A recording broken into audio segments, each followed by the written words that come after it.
You know, on Wall Street, you've got two kinds of analysts. The ones who play it safe, and then you've got Dan Ives. He's this high-energy, media-savvy bull who's not afraid to make massive bets on the future of tech. And believe me, when his bets pay off, they are absolutely explosive. And yeah, sometimes those bets put him right in the crosshairs. I mean, think about it. When your take on a company gets a two-word response from maybe the most powerful CEO on the planet, you know you're making some serious waves. And that one little tweet, it pretty much sums up Dan Ives perfectly. Bold, outspoken, and totally impossible to ignore. So that really gets to the heart of it, right? Who is this guy? Is Dan Ives some kind of visionary who's seeing the future of AI and tech way before the rest of us? Or is he just an incredible master of hype? Let's dig in and break down his playbook. All right, so how does someone even get to a place where they're making these incredibly aggressive calls? To get that, we've got to go back a bit and see where he started. His journey, it wasn't built on all this controversy. It was actually built on decades of old-school finance and tech analysis. I mean, look at this resume. We're talking about a career that spans more than 25 years. He kicked things off in corporate finance at HBO, of all places, before spending a solid 16 years just grinding it out, really honing his skills as a tech analyst. And since 2018, he's been the guy leading technology research at Wedbush Securities, which has given him this huge platform to make some of the biggest calls you'll see in the market. And this is really the key thing to get. Yeah, his public persona is super flashy, but the work itself? It's all rooted in some seriously deep analysis. He specializes in what are basically the engines of our entire economy right now: software, AI, the cloud, and of course electric vehicles. So this isn't him just throwing darts at a board. It's a foundation he's been building for a quarter century. And all that groundwork, all that experience has led him to his big idea for today. He calls it the Fourth Industrial Revolution, and he believes it's going to be driven completely by artificial intelligence. And he's not just, talking about it on TV. He is building his entire investment strategy around this one massive idea.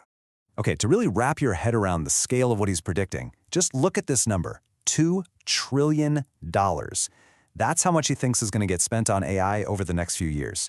He's basically seeing a tidal wave of cash about to crash into the market, and he's getting himself and his clients ready to ride it. And listen, he's not just blindly throwing money at any company with AI in its name. He's way more strategic. He's breaking this whole revolution down into different sectors. This right here is his AI 30 list. It's actually the foundation for his very own ETF, an exchange-traded fund, which is basically a basket of stocks that you or I could invest in.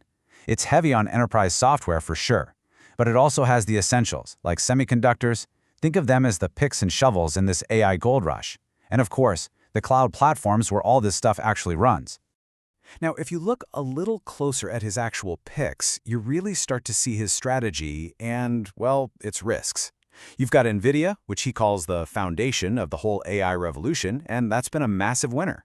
Then you have Tesla, a much more volatile play that he sees as an AI robotics company, but then he also throws in some really speculative bets. I'm talking about companies like C3AI, which has had a tough time after the initial hype, and even Oklo, a nuclear energy company that isn't even making money yet. He's betting they'll be the ones powering all the data centers in the future. So it's a real mix, some clear winners and some seriously high-risk gambles. But hey, if you think that's bold, his latest move is, well, it's on a whole other level. He's basically jumped from the pretty well-understood world of stocks straight into the super controversial frontier of crypto and biometric identity. So for anyone who's not familiar with this, WorldCoin is trying to solve what they call the proof of human problem.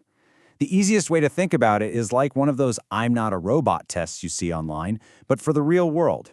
You literally scan your eyeball with this device called an orb to prove you're a unique human being. And in exchange, you get a crypto token.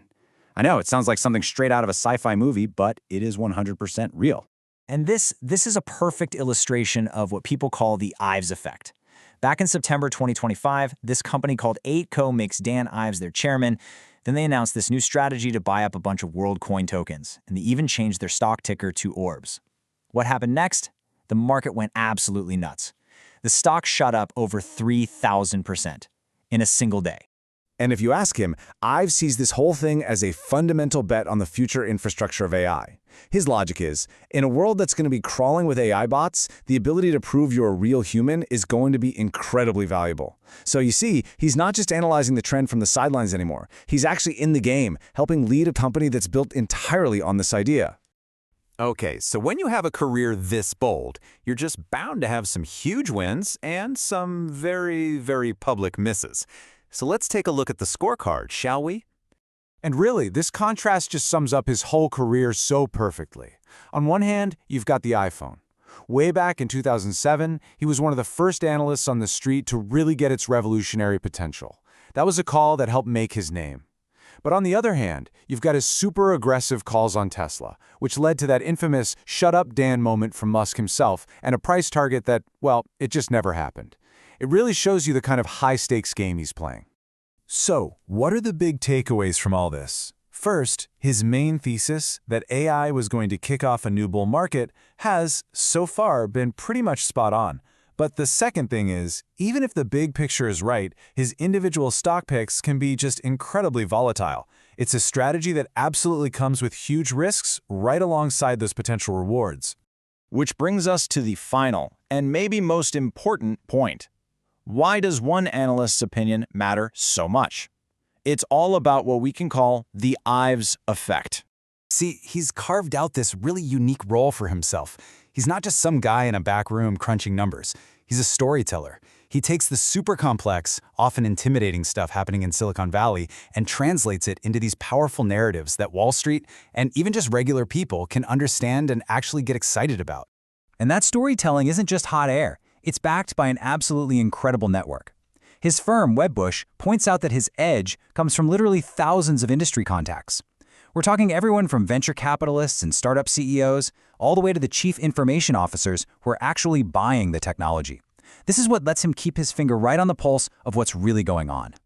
And so that's where we're left. Dan Ives is without a doubt one of the most influential voices shaping the entire conversation around tech today. He's not just predicting an AI-powered future anymore, he's out there actively building a piece of its infrastructure with this big bet on WorldCoin. So the real question isn't just, is he ahead of the curve? It's bigger than that. In a future that's going to be defined by AI, will we all, one way or another, end up playing by the rules of Dan Ives' playbook?